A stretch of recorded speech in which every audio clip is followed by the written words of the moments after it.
Capítulo quinto: la cultura del poder y la civilización del amor. Tras haber analizado cómo la inteligencia artificial está transformando algunos aspectos de la vida y de la sociedad con graves repercusiones para la dignidad humana, es necesario dirigir la mirada hacia un ámbito aún más dramático: la guerra. Aquí la cuestión no se refiere únicamente a la eficiencia de los nuevos instrumentos, sino al riesgo de que la tecnología, separada de la ética y de la responsabilidad, haga más rápida e impersonal la decisión sobre la vida y la muerte, y presente el uso de la fuerza como una opción inmediata y viable. En un mundo cada vez más interdependiente, la paz no es un tema entre otros, sino una condición del bien común universal, y una prueba para la madurez moral de los pueblos, y especialmente de quienes son llamados a puestos de responsabilidad en el gobierno. La revolución digital está modificando la gramática de los conflictos. A la guerra visible se suman formas híbridas: ataques cibernéticos, manipulación de la información, campañas de influencia y automatización de las decisiones estratégicas. La inteligencia artificial entra en estos procesos como factor de aceleración, en un contexto en el que muchas tecnologías son intrínsecamente ambivalentes. Lo que nace para proteger puede convertirse rápidamente en ataque, y la frontera entre protección y agresión tiende a difuminarse. La inteligencia artificial puede potenciar la defensa y la protección de los civiles, pero también puede bajar el umbral del uso de la fuerza, hacer opacas las responsabilidades y alimentar una cultura en la que el enemigo queda reducido a un dato y la víctima a un daño colateral. Ante las transformaciones debemos recurrir a los principios de la doctrina social: dignidad de la persona, bien común, destino universal de los bienes, subsidiariedad, solidaridad y justicia, como criterios para juzgar si las tecnologías sirven realmente a la humanidad o terminan por someterla, y considerarlas como orientaciones para nuestras decisiones. En este capítulo pretendo, por tanto, comparar dos lógicas opuestas, ya que he evocado con imágenes bíblicas. Por un lado, la tentación de construir la Torre de Babel, confiando en el poder y el orgullo. Por otro, la paciencia de reconstruir Jerusalén, como en tiempos de Nehemías, pieza por pieza, cuidando lo humano y el bien común. Si observamos las dinámicas mundiales, reconocemos cada vez con mayor claridad la expansión de una cultura del poder, hecha de polarizaciones y violencias. La Babel moderna no es solo el paradigma tecnocrático globalizado, sino también el enfrentamiento a distancia entre imperialismos contrapuestos, entre potencias que quieren conservar su primacía y potencias que aspiran a conquistarla, con una multiplicidad de conflictos locales. Es, además, la carrera por desarrollar tecnologías cada vez más poderosas o por asegurarse su control, según una dinámica deshumanizante que parece no conocer límites. Y sin embargo, junto a esta deriva, vislumbramos a gran parte de la humanidad que trata de seguir siendo humana y de esforzarse por construir la ciudad de la convivencia y la paz. De ella todos somos a menudo artífices inconscientes y arquitectos desunidos, capaces de gestos generosos, pero carentes de una visión de conjunto.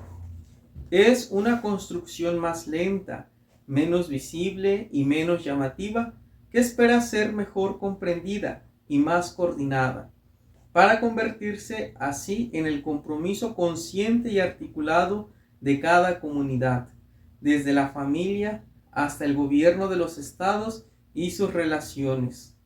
A este horizonte de compromiso, a esta obra de esperanza, al que damos el nombre de civilización del amor. La civilización del amor en la era digital. Cuando San Pablo VI introdujo la expresión civilización del amor, el mundo se veía marcado por la Guerra Fría, la carrera armamentista y fuertes desequilibrios económicos. En este contexto, la Iglesia indicaba un camino alternativo a la oposición ideológica entre sistemas, imaginando un orden social en el que la justicia y la caridad se entrelazan y el amor se convierte en principio de organización de la vida económica, política y cultural. Hoy debemos recuperar con fuerza esta visión. La civilización del amor no es una utopía ingenua, sino un proyecto exigente. Consiste en traducir la caridad en estructuras de justicia, en dar cuerpo institucional a la fraternidad y en considerar al otro, ya sea persona o pueblo, como un aliado necesario para la construcción del bien común. Como nos ha recordado la encíclica Fratelli Tutti, solo ese amor social, capaz de convertirse en cultura y norma, puede generar un orden internacional estable, transformando la convivencia de simple coexistencia armada en una comunidad de destino. Hoy, en el contexto de la revolución digital, esta intuición resulta aún más decisiva.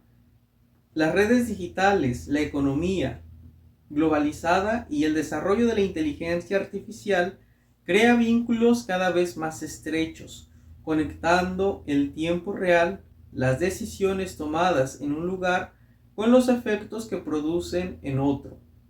Por eso siguen siendo actuales las palabras del Concilio Vaticano II sobre la creciente interdependencia entre los pueblos. El bien común adquiere cada vez más una dimensión universal, con derechos y deberes que conciernen a toda la familia humana.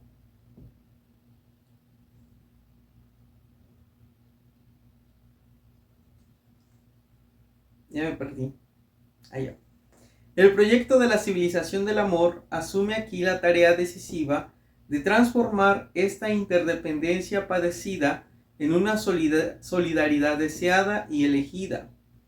Es el criterio para orientar estos procesos tecnológicos. No basta con que la inteligencia artificial nos haga más eficientes o conectados. Debe servir para edificar esa familia humana universal, con derechos y deberes compartidos, donde la proximidad digital se convierta en una ocasión real de encuentro y de cuidado recíproco. La cultura del poder. En los tiempos que vivimos se está consolidando una cultura de poder en la que la disponibilidad de medios y la capacidad de dominar tiende a dictar la agenda y los criterios de decisión, relegando el bien común de la humanidad a un segundo plano y reduciendo el drama concreto de los pueblos en guerra a una variable secundaria respecto a los intereses estratégicos. Esta cultura de poder penetra en la sociedad, modifica las relaciones y los comportamientos y se expande normalizando la guerra, persiguiendo un poder militar cada vez mayor, aprovechándose de la crisis del multilateralismo y alimentando un falso realismo, el cual repite que no existen alternativas. La normalización de la guerra.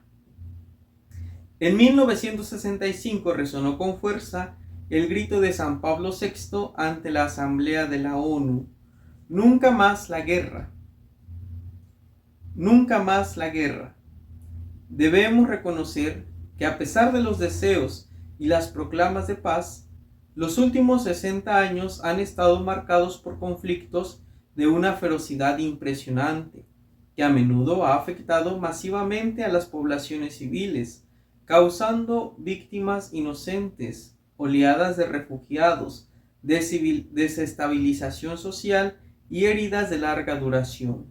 Sin embargo, en el discurso público prevalecía la convicción de que la guerra debía seguir siendo una extrema ratio, sujeta a rigurosos límites éticos y jurídicos, y, en cualquier caso, a un horizonte político orientado a la paz. A raíz de los acontecimientos ocurridos en el periodo de entreguerras tras la Segunda Guerra Mundial, se produjo un giro. La paz se situó en el centro del orden internacional, como lo atestigua en particular la Carta de las Naciones Unidas, que se propone preservar a las generaciones venideras del flagelo de la guerra. Muchas constituciones nacionales, en la misma línea, habían relegado el uso de las armas a casos extremos y rigurosamente delimitados. Incluso durante la Guerra Fría, a pesar de la presencia de conflictos graves, persistía la conciencia de que había que evitar a toda costa un nuevo conflicto mundial. Hoy, en cambio, asistimos a un verdadero cambio de paradigma en el discurso público, en las decisiones de rearme, con una preocupante rehabilitación de la guerra como instrumento de política internacional. Mientras se erosionan precisamente aquellos criterios éticos que habían limitado su uso. Los conflictos regionales que se prolongan en el tiempo, la escalada de tensiones y las amenazas cruzadas se vuelven casi habituales y resurgen formas de conflicto para la expansión territorial que se creían superadas. La opinión pública se orienta y acostumbra progresivamente a narrativas mediáticas polarizadas y a menudo amplificadas por algoritmos que valoran el enfrentamiento y la oposición. También asistimos a una preocupante pérdida de la memoria histórica.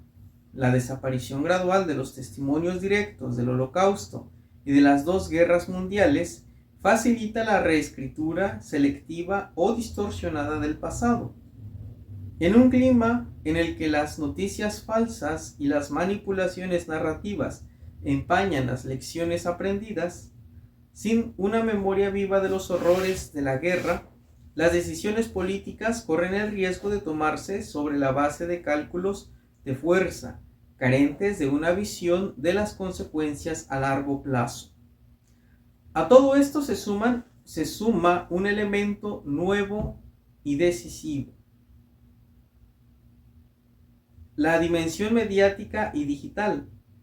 Las redes de comunicación, los entornos informativos fragmentados y los algoritmos que premian el enfrentamiento pueden amplificar la polarización y el resentimiento, acelerar la propaganda y dificultar el discernimiento común.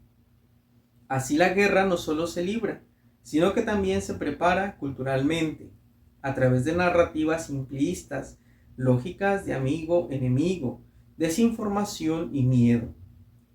Cuando se atenúa la memoria histórica y se debilitan los criterios éticos que protegen a los civiles y a los más frágiles, se vuelve más fácil presentar la violencia como necesaria, inevitable o incluso limpia. Es en este clima donde la humanidad está cayendo en la cultura violenta del poder, donde la paz ya no se presenta como una tarea por asumir, sino como un intervalo precario entre conflictos. Hoy más que nunca es importante reiterar la superación de la teoría de la guerra justa, invocada con demasiada frecuencia para justificar cualquier guerra, sin perjuicio del derecho a la legítima defensa, entendida en el sentido más estricto. La humanidad cuenta con instrumentos mucho más eficaces y capaces de promover la vida humana para afrontar los conflictos, como el diálogo, la diplomacia y el perdón. El recurso de la fuerza a la violencia y a las armas testimonia una pobreza relacional que siempre tiene consecuencias desastrosas para las poblaciones civiles. Fuerza sin límites. Un elemento decisivo del panorama actual es el crecimiento de la industria bélica. que se ha convertido en un sector clave de la economía de algunos países. La estrecha conexión entre los intereses económicos, los aparatos militares y las decisiones políticas genera una nación armada en la que la guerra parece casi una prolongación natural de la política y el mercado de las armas se convierte en un motor autónomo de las decisiones bélicas. No podemos ignorar los enormes intereses económicos que están detrás de la guerra. Las industrias armamentísticas y los países que suministran armas se benefician de un mercado que prospera precisamente gracias a los conflictos. En este sentido, también existe una lógica económica que contribuye a alimentar tensiones en diversas regiones del mundo. Los arsenales militares están en el centro de la atención. En el pasado, el reconocimiento de la amenaza que representaban las armas capaces de destruir a toda la humanidad había favorecido vías de distensión y de negociación sobre el desarme. Lamentablemente hemos salido de ese horizonte y la evolución de los arsenales nucleares, incluida la perspectiva de usos tácticos, hace que el recurso a tales artefactos parezca una posibilidad cada vez menos remota. En este contexto, la entrada en vigor en 2021 del Tratado sobre la Prohibición de las Armas Nucleares, respaldado por más de 70 países, representa una señal importante, pero corre el riesgo de quedar en gran parte simbólica, ya que las principales potencias atómicas no se han adherido a él. Así se ha extendido la creencia errónea de que la disuasión nuclear es una condición indispensable para la seguridad, por lo que ha alimentado una nueva y difícilmente controlable carrera armamentística, acompañada del desmantelamiento progresivo de los acuerdos de reducción de las armas nucleares y del desarrollo de armas miniaturizadas que hacen más fácil considerar su uso como una opción viable. La misma lógica se observa en los conflictos convencionales, la fuerza militar, la debilidad de las iniciativas diplomáticas y la complejidad de los intereses en juego favorecen conflictos que tienden a hacerse crónicos, con un costo humano y ambiental altísimo. Es mucho más fácil iniciar una guerra que detenerla. Y sin embargo, la reflexión sobre la prevención de conflictos sigue siendo dramáticamente marginal. El panorama se vuelve aún más inestable por presencia de nuevos actores armados, grupos yihadistas, milicias privadas, redes criminales que marcan el fin del monopolio estatal de la fuerza. A menudo, estos sujetos entrelazan motivaciones ideológicas vagas con intereses económicos muy concretos, transformando la guerra en un verdadero modo de vivir para generaciones enteras de jóvenes y niños. El objetivo ya no es solo una victoria definitiva, sino la perturbación del conflicto como fuente de poder y beneficios. Armas e inteligencia artificial. A este panorama se suma el desarrollo incesante de los sistemas de armas y en particular de las armas relacionadas con la inteligencia artificial. La Santa Sede ha señalado recientemente que la creciente facilidad con la que se pueden emplear los sistemas de armas con autonomía operativa hace que la guerra sea más viable y menos sujeta al control humano, lo que contradice el principio de que recurrir a la fuerza armada debe ser un último recurso en caso de legítima defensa. Por ello, el desarrollo y el uso de la inteligencia artificial en el ámbito bélico debe estar sujeto a las restricciones éticas más rigurosas y al respeto de la dignidad humana y de la sacralidad de la vida, evitando una carrera armamentista.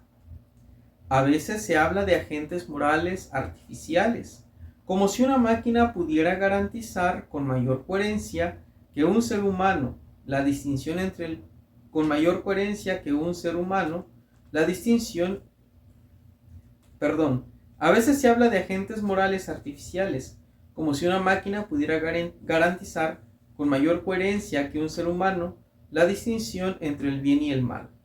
Pero el juicio moral no se puede reducir a un cálculo, implica conciencia, responsabilidad personal y reconocimiento del otro como persona.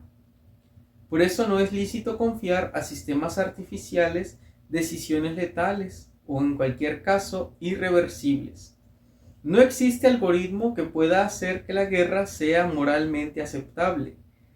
La inteligencia artificial no libera al conflicto de su intrínseca inhumanidad, solo puede hacerlo más rápido e impersonal, bajando el umbral del recurso a la violencia y transformando la defensa en previsión operativa con las víctimas, reducidas a datos. Así, nos acostumbra a la idea de que la violencia sea inevitable y solo deba optimizarse. Por tanto, es de máxima importancia infundir valores y un juicio. Ya me perdí.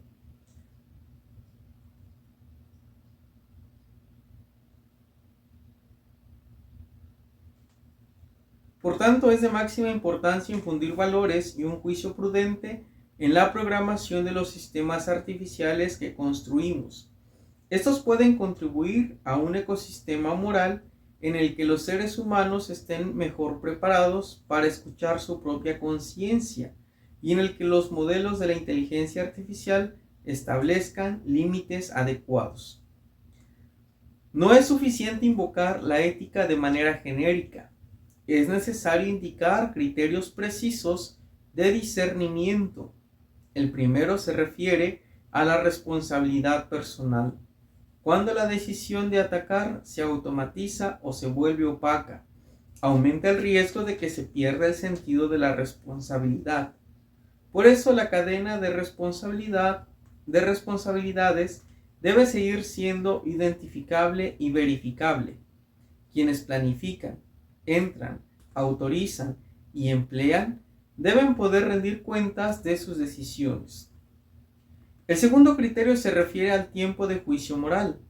La inteligencia artificial tiende a acortar los tiempos de decisión, pero en la guerra las decisiones irreversibles no pueden tener como criterio supremo la rapidez y la eficiencia. El tercer criterio es la distinción y la protección de los civiles. Toda tecnología que facilite atacar sin ver el rostro del otro baja el umbral moral del conflicto. La selección de objetivos y el uso de la fuerza no pueden confundir a combatientes y no combatientes, ni ignorar el impacto sobre las poblaciones indefensas. De estos criterios se derivan algunas exigencias ineludibles. En primer lugar, para cada sistema empleado en el ámbito bélico debe garantizarse la trazabilidad y la posibilidad de reconstruir las decisiones, de modo que la responsabilidad y las posibles culpas no se disuelvan en la máquina. En segundo lugar, la decisión de emplear la fuerza letal no puede delegarse en procesos turbios o automatizados, sino que debe permanecer bajo un control humano efectivo, consciente y responsable.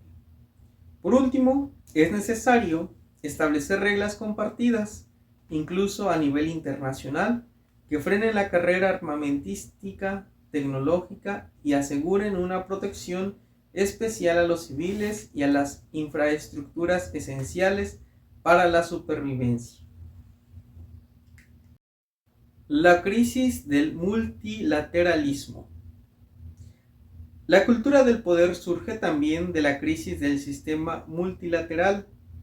Las instituciones creadas para salvaguardar la idea de un destino común de los pueblos y de un bien común a nivel mundial parecen debilitadas, no solo por limitaciones estructurales, sino porque a menudo falta una voluntad compartida de apoyarlas, reformarlas y reconocer su autoridad moral.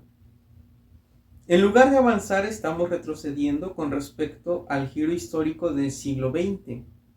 Después de 1989, el colapso de los regímenes comunistas en Europa vino acompañado de una globalización predominante económica, carente de una arquitectura política adecuada, capaz de sostener el diálogo y la paz. Se confió casi ciegamente a los mercados la capacidad de producir bienestar, democracia y estabilidad, mientras que en realidad la globalización no ha generado automáticamente unidad y paz, sino que ha suscitado reacciones fundamentalistas, identitarias y nacionalistas. El resultado está lejos de un auténtico multilateralismo. Se presenta más bien como un multipolarismo desordenado y conflictivo, donde prevalece la desconfianza hacia el otro. Reaparece la tentación de construir la identidad colectiva contra un enemigo, alimentando narrativas en las que cada uno se presenta como víctima legitimada para la revancha. La simplificación de esquemas, yo primero, amigo enemigo, nosotros ustedes, facilita decisiones a menudo irresponsables que minan la confianza recíproca entre las naciones. La fuerza del derecho internacional es así sustituida por el supuesto derecho del más fuerte, y sus instrumentos, desde los tribunales competentes en crímenes de guerra hasta los tribunales llamados a resolver controversias entre estados, son a menudo eludidos y debilitados, con consecuencias devastadoras para la cultura política y la convivencia. En este contexto, la construcción de la paz ha pasado a un segundo plano. La cooperación para el desarrollo, el desarme, la prevención de conflictos y el fomento de la confianza mutua quedan relegados en nombre de lógicas de poder. Así se debilitan también los logros del derecho humanitario, el principio de proporcionalidad en la respuesta a las agresiones, la protección del acceso al agua, los alimentos y los bienes esenciales, el respeto por la vida de los civiles y de los niños son tratados como ingenuas reminiscencias del pasado. Un supuesto realismo político. Vivimos en una época de notable ceguera espiritual y cultural. Un falso pragmatismo invita a cortar las raíces de la memoria como si se pudiera inaugurar una especie de nueva creación, desvinculada del pasado. Incluso quienes invocan grandes principios morales pueden caer en este nihilismo histórico, creyendo ilusoriamente que las atrocidades del siglo XX ya no pueden repetirse. En realidad, las mismas dinámicas resurgen bajo nuevas formas. Parece volver a imponerse la lógica del equilibrio armado y de la disuasión. Pero a diferencia del escenario bipolar de la Guerra Fría, hoy la multiplicación de los actores y de los frentes de conflicto hace que esta lógica sea cada vez más frágil. La conflictividad exacerbada empuja hacia guerras asimétricas e híbridas, libradas también en el terreno económico, financiero e informático, con el uso de la desinformación y campañas que alimentan el miedo para influir en la opinión pública. En muchos países, incluso en el sur global, el aumento de gasto militar se presenta como la única respuesta a un futuro incierto o a amenazas percibidas, mientras que el costo real recae sobre los más pobres que ven reducirse los recursos destinados a la salud, a la educación y a los servicios sociales. Detrás de todo esto se esconde un falso realismo, basado no solo en la lógica arraigada de la fuerza, sino también en una convicción cultural y antropológica, como si la guerra fuera inevitablemente parte de la naturaleza humana. Siempre ha sido así, se dice, salvo breves paréntesis, y así será siempre.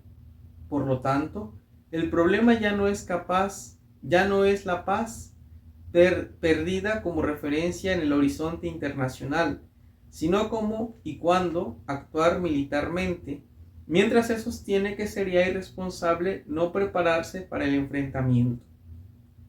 En cambio, lo que es verdaderamente irresponsable es la real política, esta forma de realismo político que siembra en las conciencias y en la cultura la resignación ante la guerra ineludible y califica la paz y el diálogo como posiciones utópicas o irracionales que ignoran los riesgos en juego.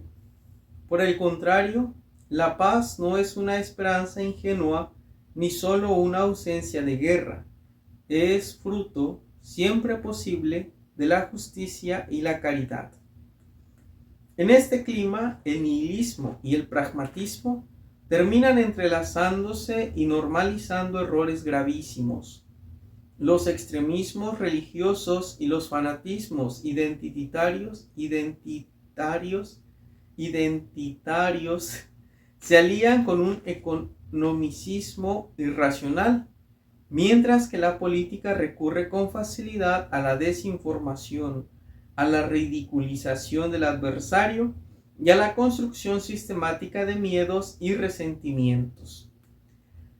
Así la diversidad del otro se vive cada vez más como una amenaza, alimentando el deseo de posesión, la voluntad del dominio, las ambiciones hegemónicas, los abusos de poder y el miedo a la diferencia, y preparando un terreno en el que puedan madurar nuevos conflictos sin apenas darnos cuenta.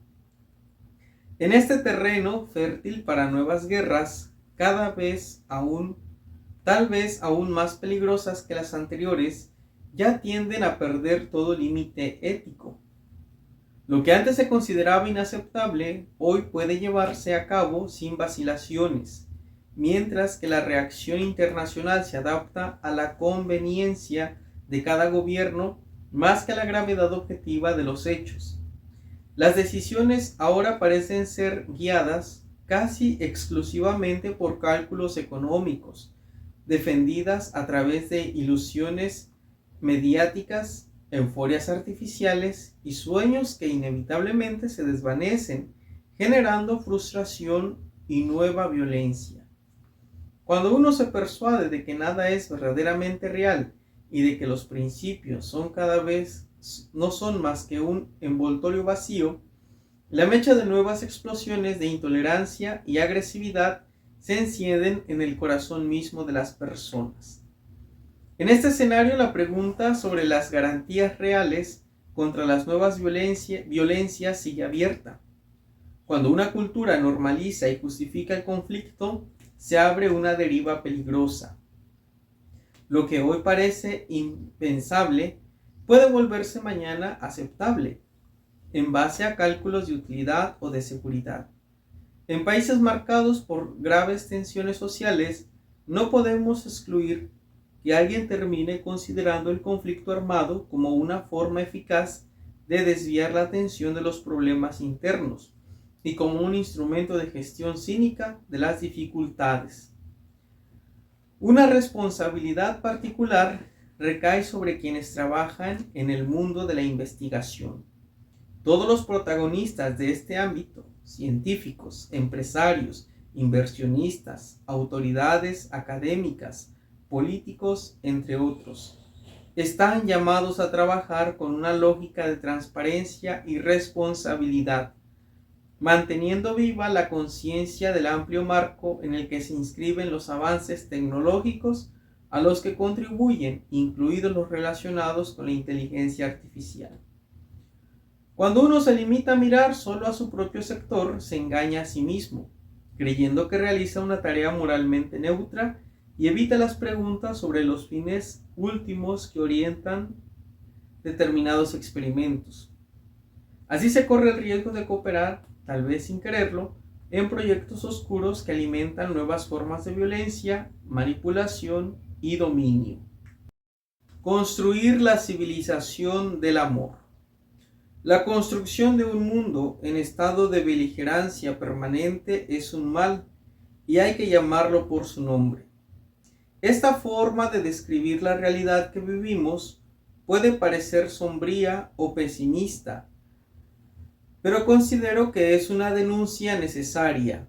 La perspectiva cristiana, sin embargo, no se agota en la denuncia del mal. Nosotros miramos la historia a la luz del crucificado, resucitado, a quien el Padre ha dado todo poder en el cielo y en la tierra.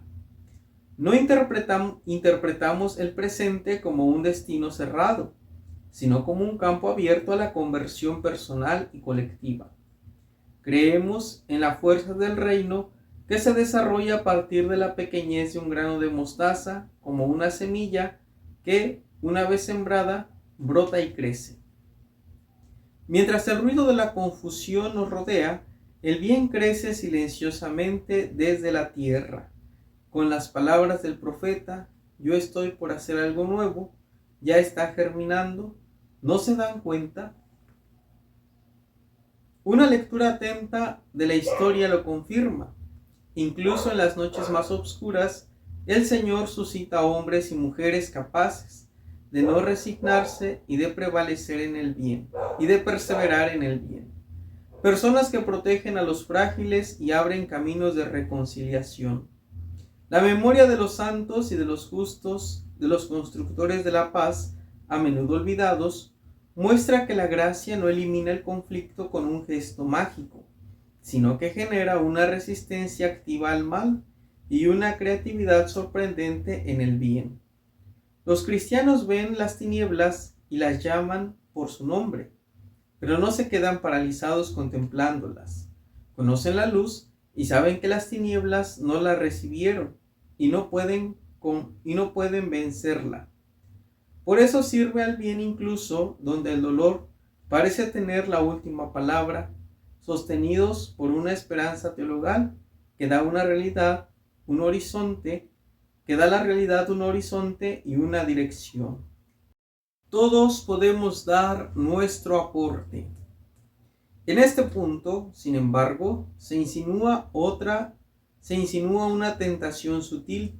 Pensar que los problemas son demasiado grandes y nosotros demasiado pequeños, y que por tanto nuestras decisiones no cambian nada.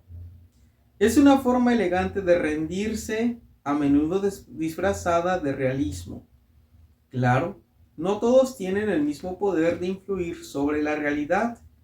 Hay quienes gobiernan, quienes deciden inversiones, quienes dirigen instituciones, quienes investigan, quienes educan y quienes informan, quienes producen, y hay quienes parecen tener solo su propia vida cotidiana. Sin embargo, nadie está exento de responsabilidad. Cada uno dispone de un ámbito propio de acción y ahí no entra y no en otro lugar. Está llamado a elegir si alimenta la lógica de la fuerza, aunque sea solo con indiferencia, cinismo, mentira y odio, o si promueve la lógica de la paz, con verdad, sobriedad, cercanía y cuidado. Un escritor católico del siglo XX, John Ronald Reuel Tolkien, por boca de uno de los protagonistas de una de sus novelas, describió así nuestra responsabilidad. No nos atañe a nosotros dominar todas las mareas del mundo, sino hacer lo que está en nuestras manos por el bien de los días que nos ha tocado vivir, extirpando el mal de los campos que conocemos y dejando a los que vendrán después una tierra limpia para la labranza. La civilización del amor no nace de un gesto único y espectacular, sino de una suma de fidelidades pequeñas y tenaces que hacen frente a la deshumanización. Por eso vale la pena detenerse y considerar algunos aspectos de cómo cada uno en su ámbito podemos colaborar en su construcción. Sin pretender agotar el tema, propongo 5 vías de responsabilidad cotidiana y pública. Desarmar las palabras, construir la paz en la justicia, asumir la mirada de las víctimas, cultivar un sano realismo y relanzar el diálogo y el multilateralismo. Desarmar las palabras.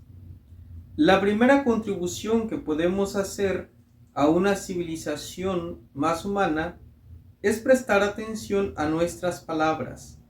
Desarmemos las palabras y contribuiremos a desarmar la tierra. El poder de las palabras es enorme y lo experimentamos en nuestra comunicación cotidiana. Cuando alguien nos dice algo que cambia nuestro estado de ánimo, ya sea para bien o para mal.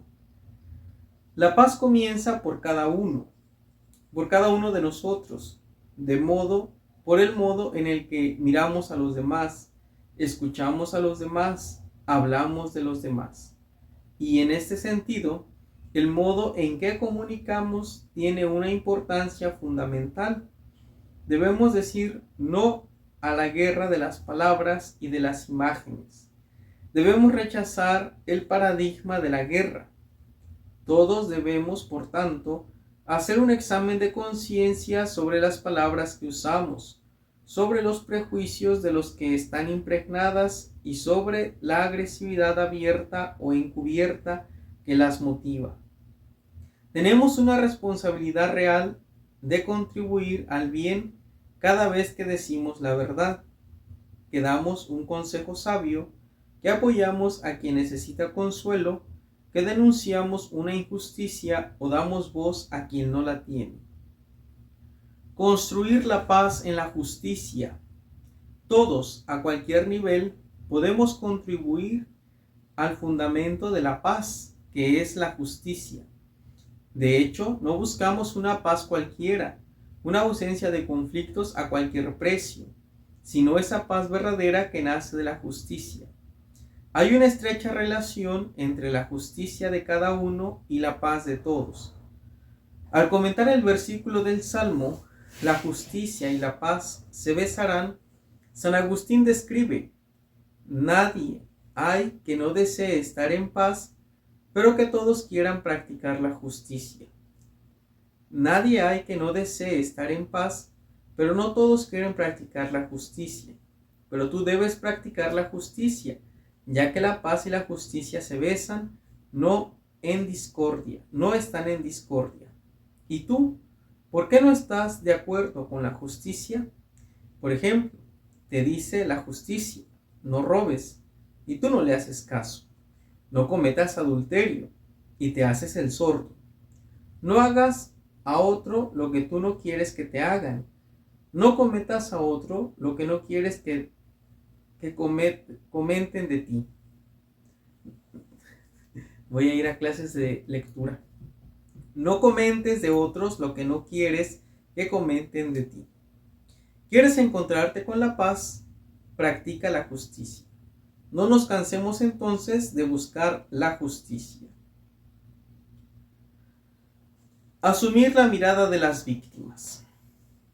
Hay situaciones en las que para seguir siendo humanos debemos abandonar las vacilaciones y tomar partido.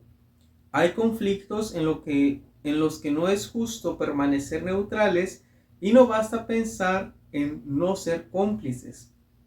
Cuando nos enfrentamos a bombardeos contra civiles, a ataques contra hospitales, escuelas o a infraestructuras vitales, a abusos que afectan a los niños, nos encontramos ante escándalos que hieren a la humanidad misma. Por eso, no podemos quedarnos a nivel de análisis abstractos. Como recordó el Papa Francisco, debemos tocar la carne de quienes sufren, mirar los rostros, escuchar las historias, reconocer las heridas. Los acontecimientos dolorosos necesitan tanto de historia como de memoria, la una para tratar de relatar los hechos, la otra para dar testimonio de lo vivido.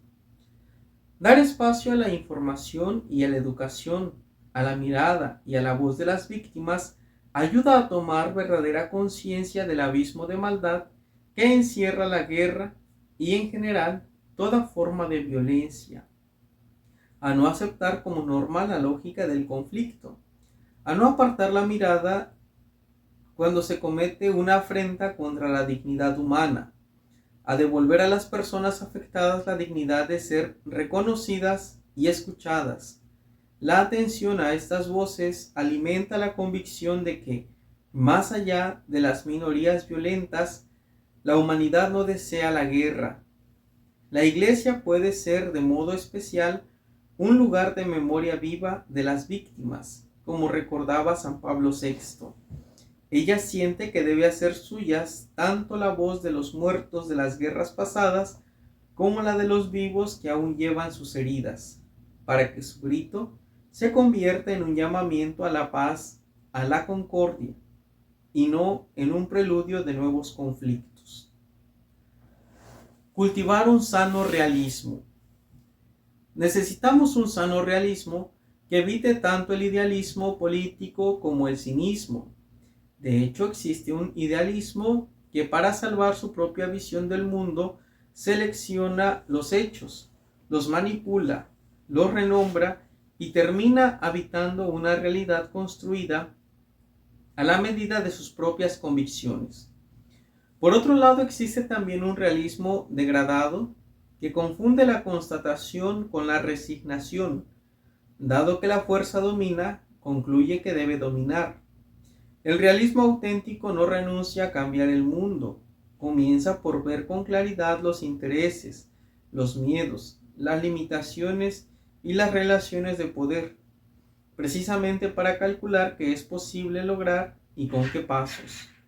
No reduce la política a la moralidad, pero tampoco la entrega a la violencia. Busca modos viables para que la paz sea más que una palabra, es decir, instituciones creíbles, garantías verificables, negociaciones pacientes, prevención de conflictos y protección de los civiles. Relanzar el diálogo. Para construir la civilización del amor, debemos ejercitar el diálogo. Este es el principal instrumento de la convivencia entre las personas y entre los pueblos, y es la alternativa al conflicto abierto. Ya lo recordaba Pío XII, en vísperas de la Segunda Guerra Mundial, cuando afirmaba que con la paz no se pierde nada, mientras que con la guerra todo se puede perder, y que los hombres deben volver a dialogar porque un diálogo sincero y perseverante abre siempre la posibilidad de una solución honorable. El diálogo es una dimensión ordinaria de la vida humana y no se refiere únicamente a las relaciones entre los estados. Se trata de adquirir una actitud para construir lazos de fraternidad, hechos de escucha, de miradas sinceras, de tiempo dedicado, incluso de tiempo perdido juntos. Porque si experimentamos el encuentro auténtico con el otro, el diferente, el extranjero, el migrante, se vuelve incluso mucho más difícil siquiera imaginar la guerra. A nivel político es urgente pasar de la cultura del poder a una auténtica cultura de la negociación, en la que el diálogo y las relaciones diplomáticas se conviertan en la vía habitual para afrontar los conflictos, tal como desea Giorgio Lapira. Al método de la guerra habrá que sustituirlo por el método de la paz. El método de la negociación, del encuentro, de las convergencias, es decir, el método auténticamente humano. La conciencia de un destino común de los pueblos exige que la cultura de la negociación se convierta cada vez más en un compromiso compartido, político y cultural, capaz de alejar gradualmente a la humanidad de la espiral de la violencia. A quienes tienen el honor y la responsabilidad de gobernar, quisiera repetir unas palabras que dije al inicio de mi pontificado. Los pueblos quieren la paz, y yo, con el corazón en la mano, digo a los responsables de los pueblos: encontrémonos, dialoguemos y negociemos.